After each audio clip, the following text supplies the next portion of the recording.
Happy Mother's Day sa ating mga nanay. Siyempre pa, hindi pa pwedeng hindi natin ipaghahanda ang ating mother na isa na ring freelancer. Sir Tommy, laging happy at busog ang tummy. Hey! What's up mga ka-freelancers? Happy Mother's Day! This is Sir Tommy again na laging happy at busog ang tummy. Ngayon naman, ipagluluto natin ang ating nanay na nag-freelancer na din. You heard it right! Paano nga ba maging freelancer in your 50s or 60s? Kasi minsan, nagiging struggle sa ating mga parents or sa ating mga elders ang technology. So, paano natin ituturo yan? So, bukod pa diyan, syempre dahil Mother's Day ngayon, ipagluluto natin ang pansit ng ating mother. So, simulan na natin agad ha. Fire on. Yan. Lagay lang natin sa 1,500. Ayan. So, ito yung binili ko sa TikTok na electric stove. So, good for travel, good for vlogging, ganyan. So, kung gusto niyo siyang i-try, I will put the link below. Okay, so again, ang mga ingredients natin, okay, bago natin pag-usapan, paano natin tuturuan maging freelancer or VA or technologically savvy ang ating mga parents or ang ating mga kakilala na gusto din. Okay, so tuturuan natin kayo, okay? Ngayon, ang recados natin, onions, bawang, ito, tirang lechon. Okay, tirang lechon sa Chooks to Go. Okay, o kahit anong lechon manok na nagtitinda, pwede yan. And then, repolyo, celery, cabbage, yung nga, repolyo nga. And then, toyo, oyster sauce, and bihon. Kumeya yung gamit ko, and then pwedeng dagdagan nyo ng salt or pampalasa pa na iba. May kulang ako, Ricardo, yung carrots. Wala silang tindahan, hindi ko alam kung bakit. Pero anyway, hi everyone sa mga nagtitinda dyan ng carrots, baka naman, ganon, nahingi ng sponsor. So oil, lagyan na natin ng mantika. Okay, habang inantay natin medyo minute-init yan, okay, paano ba maging freelancer in your 40s, 50s, or 60s? Kasi minsan, ang challenge is siguro yung technology. Totoo yan, maraming nag-attend dati ng class na kinonduct ko online, okay, yung paano ba maging freelancer. If you are in the age na medyo mas matagal kang natutong mag-computer kasi that time na bata ka pa or in your college days, wala namang computer. So, syempre, the best way pa din dyan is to try. Yun lang naman ang unang step, syempre. Try, hanapin yung tamang tao magtuturo sa'yo. Kasi yung iba nahihiya sila, yung iba nag-aalangan sila. May nakausap nga ako minsan, ayaw niya kasi yung nagtuturo mabilis. O kaya yung nagtuturo English na straight, minsan ayaw nila yun. Or minsan naman, iba-ibang cases, di ba? So, I'll share with you how I taught my mom kung paano maging freelancer. Dahil para sa kanya din naman ito. So, ayan, yung video na to is all for our mothers, okay? So, paano maging freelancer ang mommies? So, simulan na natin by, syempre, habang nagigita tayo ng bawang sibuyas, ano mga pwedeng work na madali para sa ating mga parents? Kasi syempre, as they age, ayaw naman na nila yung stress na inbound call. If you're with me, tayo nga mismo minsan na nasa 30s pa lang or mid-20s, ayaw natin ng super inbound call, yung mga toxic na client and all that. Okay. So, ang easiest, syempre, is email sending or email marketing kasi it's templated and it's a process cycle na or proseso na umuulit-ulit. So, yan ang isa sa pinakamagandang ituro natin sa ating mga mom. Yes. Okay. So, how do you let them work naman? Siyempre, the best way is to let them invest also sa mga work from home tools like a laptop kasi may internet naman na kayo. So, ang kailangan is headset, yan, webcam, or if you can lend them or let them borrow your things, pwede naman. Okay? Ang isang struggle siyempre is yung so, habang ginigisa natin yung lechon na, isama na natin para, yan, para malasa na siya.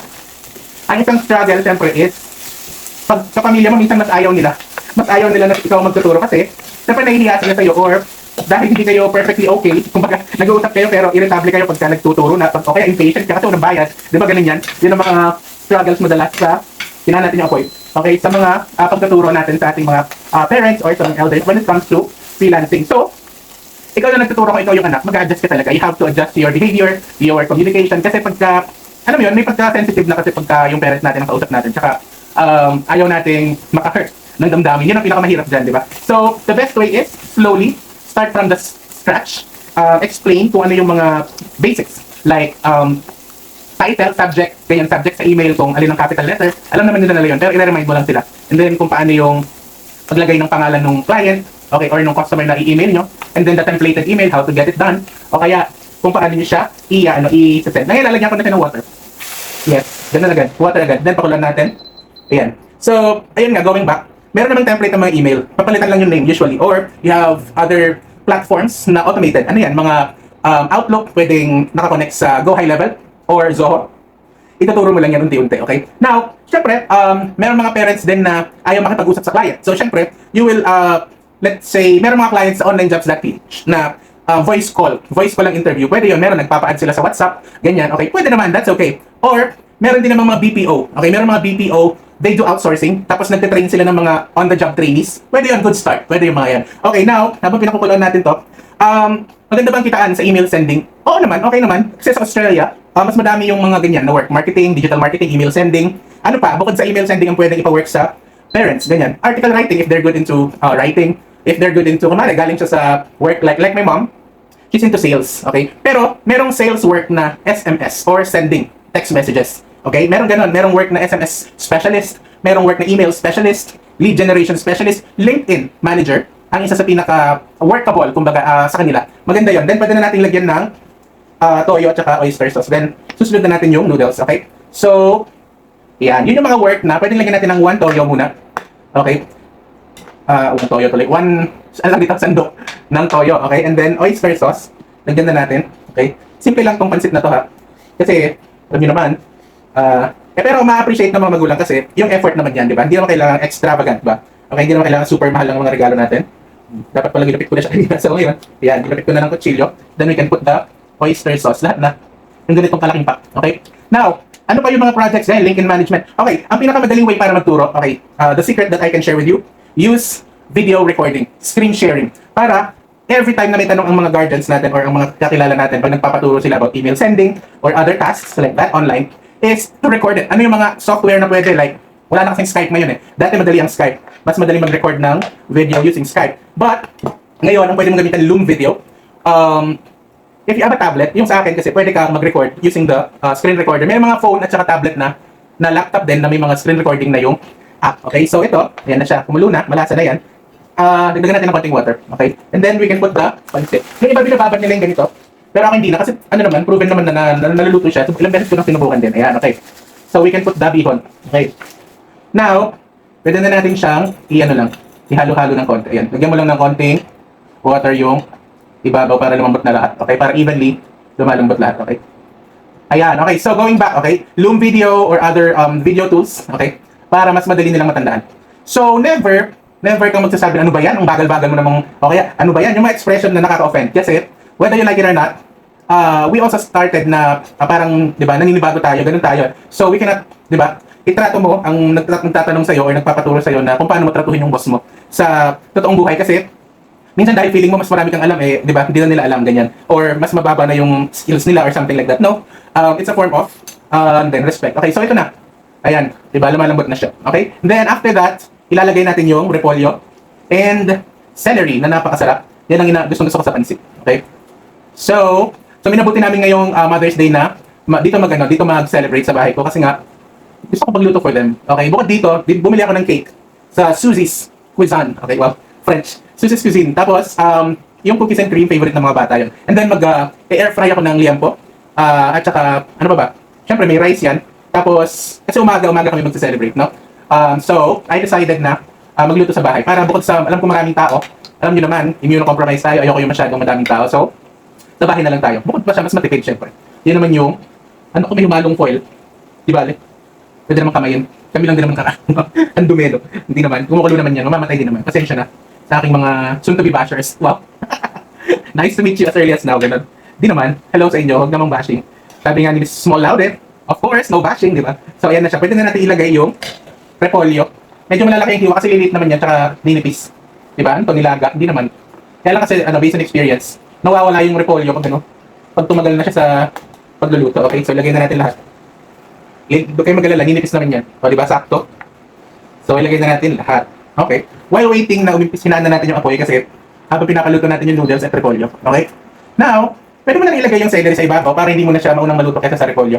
Para pag naluto, ano pala to, no? Maganda pala to sa liver. Sa liver, tapos gamot sa gout. Tapos, maganda din daw sa ano, saan ba yun? Sa mga UTI, ganyan. So, kung ano naman, maglagay kayo ng maraming celery, masarap. Okay? So, going back, no? Ang freelancing kasi para sa lahat ng ages yan. Pero, hindi para sa lahat ng work attitude. Yun lang ano dyan eh. Pwedeng lahat maging freelancer, like 18 years old and above. Okay yan, pwede kang maging freelancer. But, it comes with the attitude. Kasi, mabilis kang give up pag nawalan ka ng client na isa.